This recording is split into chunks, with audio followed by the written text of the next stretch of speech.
The ZV-E10 has been out for 2.5 years now, and it was often crowned as the content creator camera. It got a lot of attention when it was first released, and it still does even years after. But what about 2024? Is this small vlogging camera still worth it today, or was it all a hype? What about the alternatives, or perhaps even the updated version that has been rumored? Let's talk about it. I bought my ZV-E10 almost a year ago to serve as a B camera for my Sony a7 Mark III, or as a C camera when I'm using a Sony a7S III. I've been using it primarily to film myself while I'm using that main camera, or as a behind the scenes camera. So I mostly use it to shoot video, but we'll also talk about the photo capabilities of this camera a little later on. First, let's talk about the video specs of the ZV-E10. With its 24.2 megapixel APS-C CMOS sensor, it can record 4K video at up to 30 frames per second and Full HD at 120 frames per second. So it delivers great image quality, and you can use it to shoot some nice slow motion footage.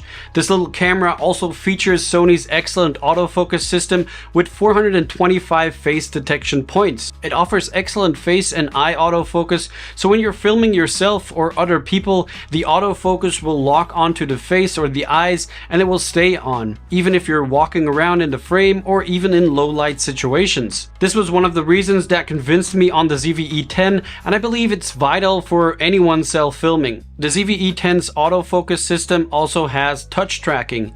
That means you can tap on your subject on the screen and the camera will track it and stay locked onto that subject.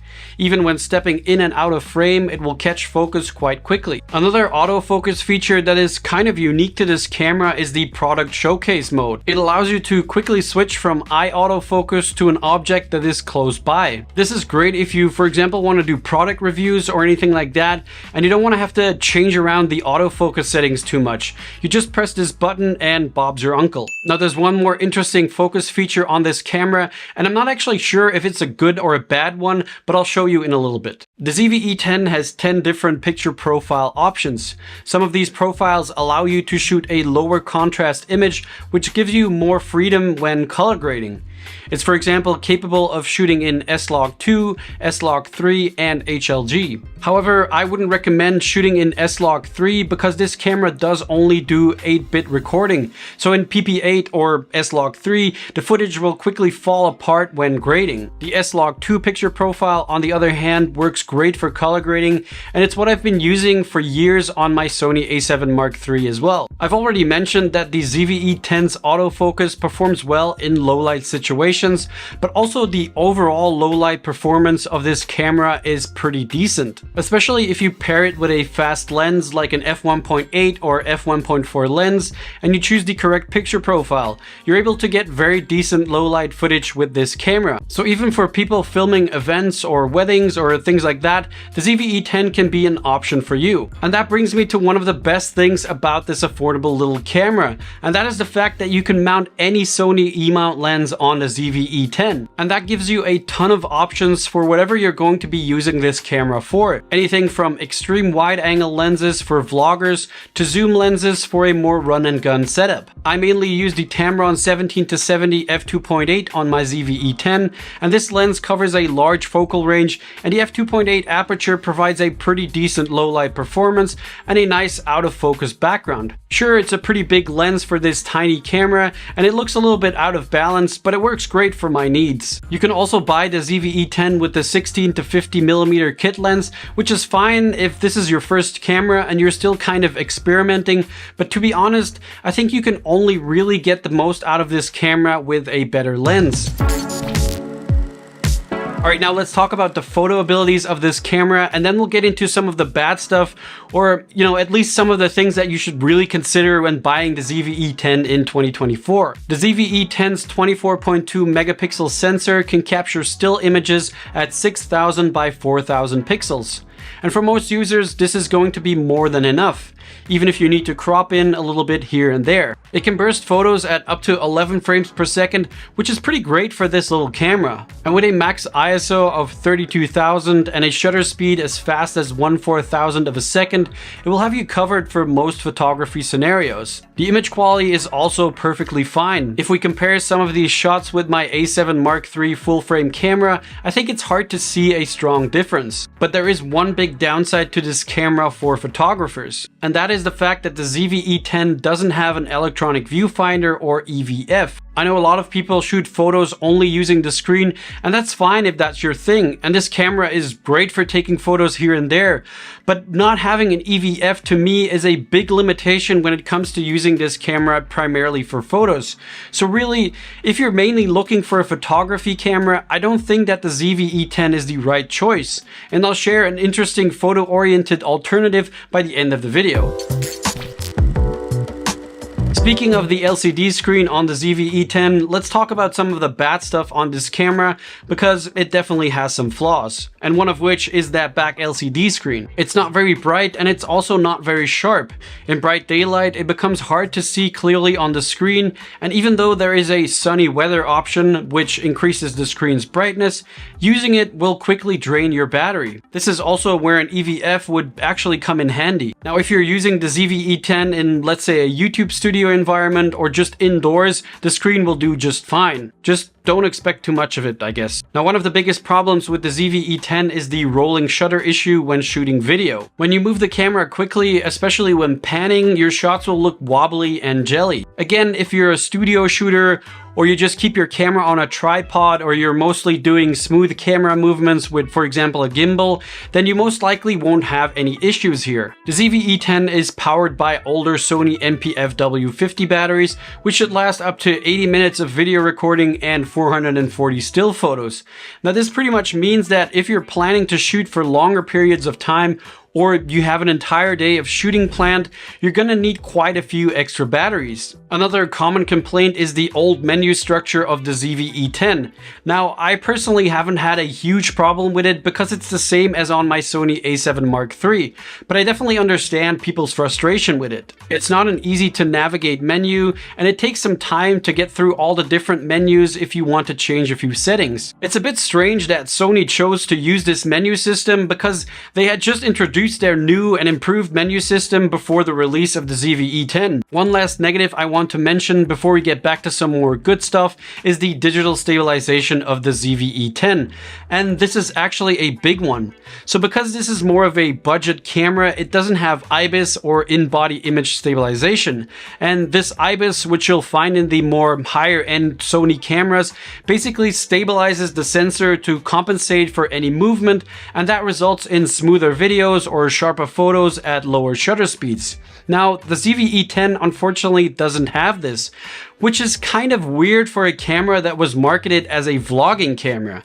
Anyway, the camera does have digital stabilization, and there are 3 ways to use it. One is the standard image stabilization, which only works if you have a lens width stabilization. So for example, the OSS on Sony lenses or the VC on Tamron lenses. The other option is active stabilization, which does a pretty good job of stabilizing the footage, but comes with a pretty hefty crop factor. The third option is actually turning stabilization or steady shot off and using Sony's stabilization software Catalyst Browse after. So the ZV-E10 stores gyroscopic data, and you can then use that to stabilize the footage afterwards. And honestly, this will give you the best stabilization results, but it's a lot more post-processing work, which is just a bummer. Now, there is actually a fix for this poor stabilization though, and this actually brings me back to some more positive things about this camera. The ZV-E10 is lightweight, it's small, and it's really easy to carry around with you if you're going on trips or as a second camera.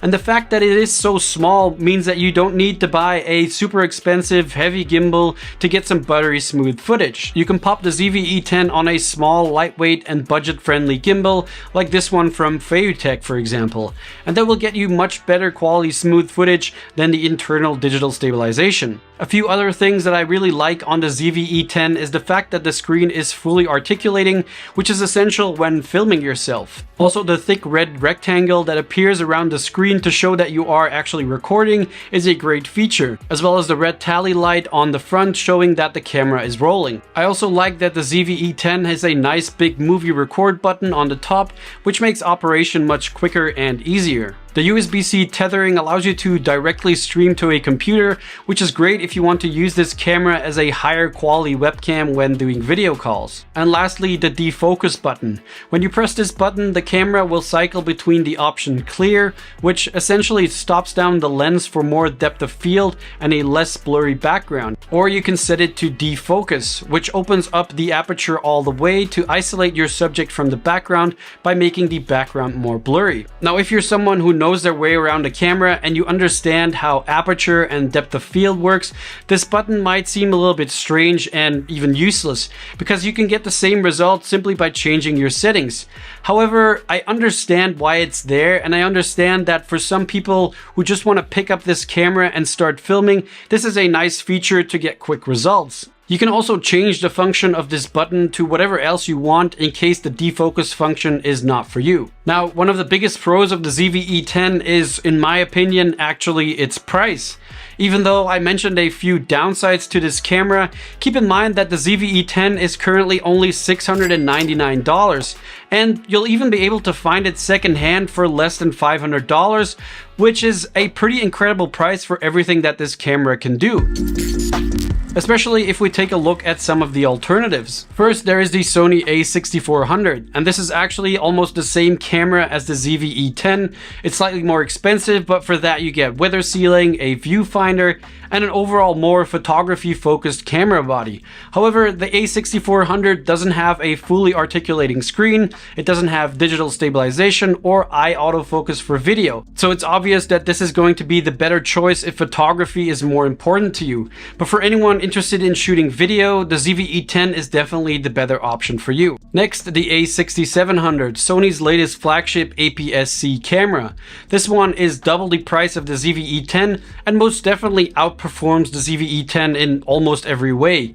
The biggest differences are a 10-bit color instead of 8-bit, the use of Z-type batteries, weather sealing, and better stabilization, just to name a few. But I mean, it's double the price, so it kind of makes sense that it's better. Now, there are some rumors that Sony will be releasing a new version of the ZV-E10, and these are just speculations because, as far as I know, Sony hasn't officially announced anything about this yet. But when the new version of the ZV-E10 comes, it will most likely offer things we see on the a6700 or even the FX30. Things like a better sensor, which will get you that 10-bit color. And it will also have those better Z-type batteries, and I'm guessing they'll probably update the autofocus as well. So is the ZV-E10 Mark II going to be better? Yes, obviously. But that being said, there is no confirmed release date for the second ZV-E10, so chances are you'll be waiting for another year or so for that one. And it will also be slightly more expensive than the current one. Okay, so should you still consider buying the ZV-E10? Is it still worth it today? Well, it really comes down to your needs and your budget. The important thing is to look at this camera from the right perspective. This is not a professional level filmmaking camera. And it definitely has its downsides, especially if you are looking at it from a more professional standpoint. But when looking at it from a content creator or a beginner videographer's viewpoint, this is a fantastic little camera for a very cheap price. Paired with a good lens and a few workarounds here and there, you'll be able to create beautiful looking shots with the ZV-E10. And in this price range, I really currently can't come up with anything that beats it. But if the downsides of the ZV-E10 are a deal breaker for you, then you should probably look at a more professionally oriented camera, for which you'll definitely pay more. Anyway, that's pretty much my 2 cents on the Sony ZV-E10. I hope this video was helpful to anyone looking to get this camera, and if you have any questions, feel free to leave them down in the comments. As always, thanks a lot for watching, and I'll see you in the next one. Bye!